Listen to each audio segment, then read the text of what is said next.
ಮಾವ, ನೀನ್ ಹೇಳಿದ್ದು ಸರಿಯಾಗಿ ಐತೆ. ನಮ್ಮ ಮನೆಯಾಗೆ ಸುತ್ತಿಗೆ ಇಲ್ಲ.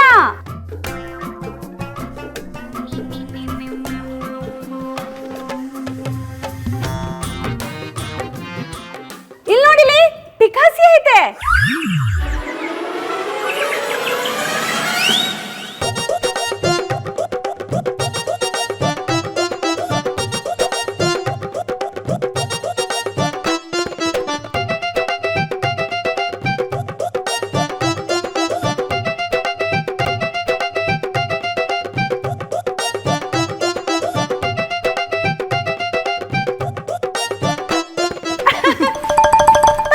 ಕೊಡಿಮ್ಮ ಸರ್.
ಚಲೋ ಬಕಿಟ್ ಬಸ್ಸಪ್ಪ.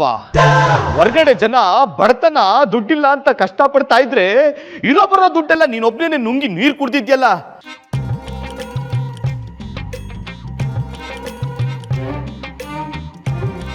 ಅಲ್ಲ ಕಣೋ ಬಸಪ್ಪ, ತನ್ಗೇನೂ ಬೇಡ ಅಂತ ತ್ಯಾಗ ಮಾಡೋದವರು ಇವು ಬುದ್ಧ. ಅಂಥವ್ರನ್ನ ಕರ್ಕೊಂಬಂದು ಅವ್ರ ಅಡಿಲೇನೆ ಕಂತೆ ಕಂತೆ ದುಡ್ಡನ್ನ ಇಟ್ಟಿದ್ಯಲ್ಲ. ಈ ಬುದ್ಧನ ಬಗ್ಗೆ ಸ್ವಲ್ಪನಾದ್ರೂ ತಿಳ್ಕೊಳ್ಳೋ ಬುದ್ಧಿ ಬೇಡವೇನೋ ಬೈ ಮುನ್ನಾಕ.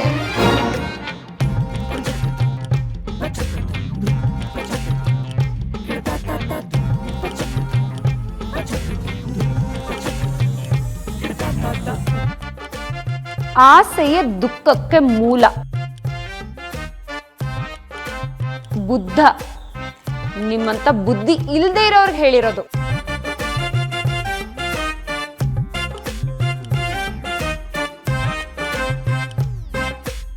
ಮಾವ, ಈ ಒಡವೆ ಎಲ್ಲ ಯಾವಾಗ ಬಂತು? ನನಗೆ ಗೊತ್ತೇ ಇಲ್ಲ. ಸುಮ್ಕಿರಮ್ಮೆ, ಎಲ್ಲ ಹೋಯ್ತೈತೆ ಅಂತ ನನಗ್ ಚಿಂತೆ ಆದ್ರೆ ಯಾವಾಗ ಬಂತು ಅಂತ ನಿನಗ್ ಚಿಂತೆ ಆಗೈತೆ. ಇನ್ಸ್ಪೆಕ್ಟರ್, ಇದೆಲ್ಲಾನು ಒಂದ್ ಕಡೆ ಸೇರಿಸಿ, ಆಮೇಲೆ ಇದಕ್ಕೆಲ್ಲ ಡಾಕ್ಯುಮೆಂಟ್ಸ್ ಕೇಳಿದ್ರಾಯ್ತು. Yes sir.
Thank you Divya, ನೀನ್ ತಾಳಿ ಹಾಕೊಂಡ್ಯಾ, ನನಗೆ ನಂಬೋಕೆ ಆಗ್ತಿಲ್ಲ.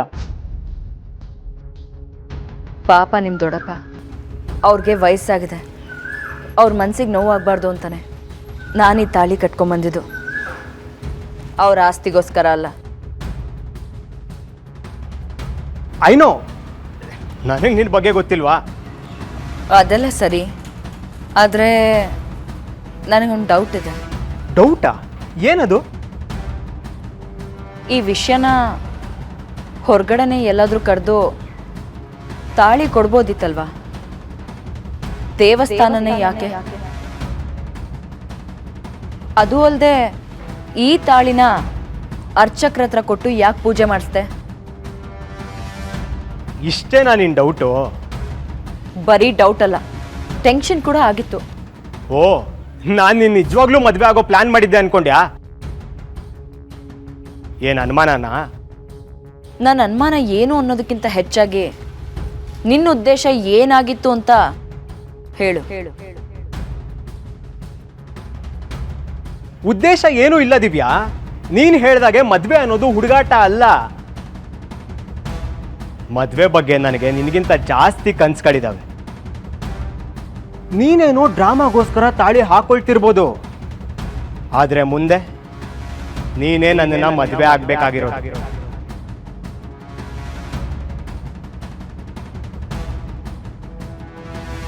ನಾನು ತಾಳಿ ಕಟ್ಟಲಿಲ್ಲ ಅಂದ್ರು ನಾನು ಕಟ್ಟೋ ತಾಳಿ ಮೊದಲನೇ ಸರಿ ನಿನ್ನ ಕುತ್ತಿಗೆಯಲ್ಲಿ ಇರುತ್ತಲ್ವಾ? ನೀನು ಹಾಕೋತಿರೋ ತಾಳಿ ನಾಟಕಕ್ಕಾದ್ರೂ ಅದಕ್ಕೆ ಯಾವುದೂ ದೋಷ ಬರದೇ ಇರಲಿ ಅಂತ ಅರ್ಚಕ್ರ ಹತ್ರ ಪೂಜೆ ಮಾಡಿಸ್ದೆ. ಹರಸಿ ಆರತಿ ಮಾಡಿ ಬರ್ತಾಳೆ ನಮ್ಮ ಸತ್ಯ